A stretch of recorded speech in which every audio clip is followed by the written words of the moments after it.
আসসালামু আলাইকুম। ওয়ালাই হ্যাঁ, আসছি সকালে দুপুরের পরে বের হইছি। আপনার প্রথমে আসছি, উদ্দেশ্য ছিল পুত্রজয়া মসজিদ, ওখানে আসরের নামাজ পড়ছি।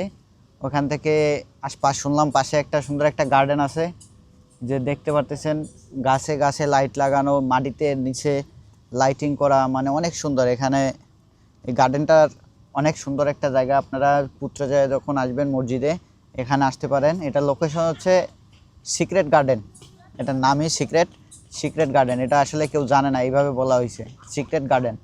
ঠিক আছে, আমরা যেভাবে জানতে পারছি গার্ডেনটা খুব সুন্দর, আপনারা ঘুরে ফিরে দেখতে পারেন। চলুন আপনাদের দেখাই, আসেন।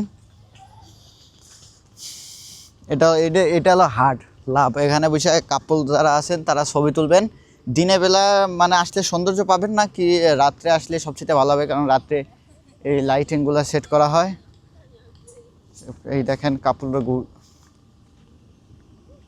ঘুরতেছে সবাই, শুধু আমি সিঙ্গেল, আমরা দুজনই সিঙ্গেল, আর সবাই বয়ফ্রেন্ড নিয়ে গার্লফ্রেন্ড নিয়ে ঘুরতেছে।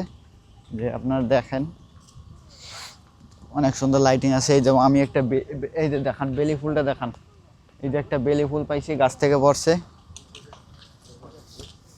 তারপরে আমরা আসছি অনেক দুপুরবেলা বেরোইছি, পুত্রজয়া নামাজ পড়ে এখন এখানে আসছি। একটু পরে আবার বাসার দিকে রওনা হব ইনশাল্লাহ।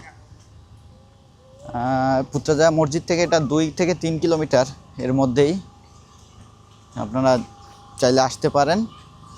এই জায়গাটা দেখান কত সুন্দর, ওই যে ওটা কী জানি বলে, নামটা ভুলে গেছি, এটা আঁকা।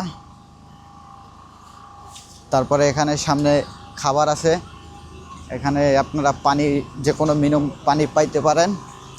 এখানে আয়াম গোরিং আছে, আয়াম গোরিং কোরিয়া, এখানে এসে খাবারও পাবেন, সমস্যা নাই, আপনারা দেখেন।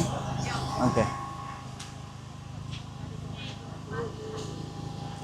আপনারা যে কোনো সময় এখানে চাইলে আসতে পারেন পুত্রজয়া মসজিদ থেকে 2-3 কিলোমিটার।